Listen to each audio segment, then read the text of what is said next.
called a timeout, I think, after a stop with 3.5 minutes left in the game. What were you telling the team you were looking for, and how come you think you guys turned it over like several times after that? Just our spacing. It was a use it or lose it. Had 3, used 1 before 3.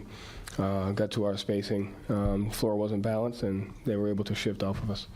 And going up against Spoelstra, who's constantly making adjustments on the fly, willing to kind of call timeouts and change things up so quickly, how did you balance like trying to let things play out in the ways you usually do versus like having to seize control? I called 2 in the first quarter. Thinking more like the third quarter. No, I don't call 2 in the first quarter. Save it for the third quarter run. Joe, just to your right, just a thought on being down 1-0. You were down last year. You're down last year to the same team, 1-0. As you look ahead. Yes, we are down 1-0. What things do you need to do now, as far as game plan discipline, transition defense, defend without fouling, guard the 3-point line, have a better understanding of personnel tendencies, and then on the offensive end, this team does a great job of taking advantage of bad spacing and bad offensive organization. Joe, you said they played harder than you in the third quarter. That's what they do. They play harder than their opponent. How are you guys unprepared for that? And we were prepared. We played harder than them in the first half, and then they outplayed us for 1 quarter. So we were prepared for it. We had the right mindset heading into the game. But No. We had the right mindset heading into the game. We played harder than they did, and we were prepared, and we did a great job. The third quarter made all the difference, right? It did, but we were prepared, and then we let go of the rope. And so there's 2 storylines here. It's one, we were ready to play, and we had a great job executing on both ends of the floor in the first half. And it's about the consistency of they're going to continue to play. And so we have to be prepared for when we do outplay them, that they're going to respond and we have to respond. And so we were prepared. We just let go of the rope.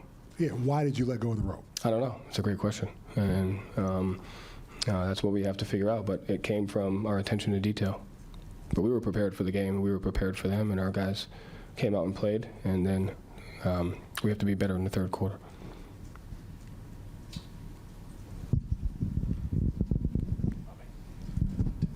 Joe, you've mentioned a few times getting away from the game plan. What specifically veered out of what you guys were trying to do? I guess specifically for the defense you're referring to. Just giving up threes in transition. I thought they got out in transition. They were able to get some leak outs. They were able. We got cross-matched a lot in transition, which put us into some difficult spots in the half court, and just lost sight of their shooters. And then they got some offensive rebounds on us in that third quarter as well. And you mentioned the preparation being where it needed to be. You know, Al saying what he did in practice yesterday, and you know, Malcolm mentioning that. Did anything kind of, you think, spill over from a preparation? We won 3 out of the 4 quarters. We lost 1 quarter because we dropped our sense of urgency. So no. And was that just from kind of the position you were in going into halftime with him? Yeah, I mean, I think some of that has to do with it. I think also we played harder than they did in the first half, so naturally they're going to respond. And when you're playing against a team, just think that what you did in the past is good enough. And so we have to adjust our mindset regardless of what we're doing in 1 quarter. We have to raise our level of urgency. We have to raise our mindset knowing that they're going to respond. And that's what this series is about, is how long can we stay the more competitive, the more physical, the more disciplined basketball team. I have a couple of questions, Tim, then John.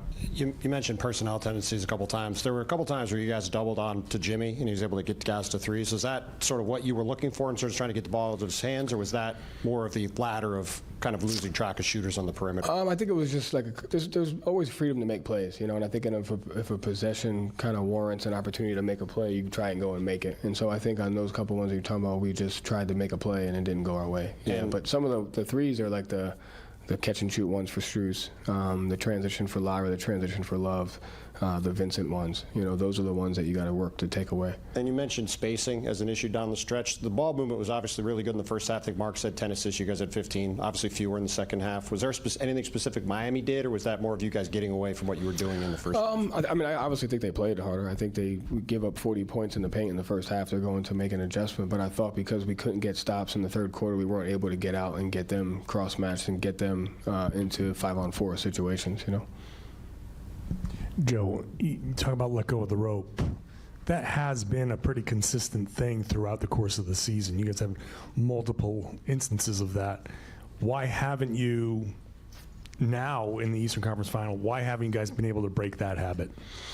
Yeah, I think it just goes back to like who can stay the more competitive, physical, detailed team the longest, and so we do it for long stretches, and we just have lulls at times, and we got to be better at not having those.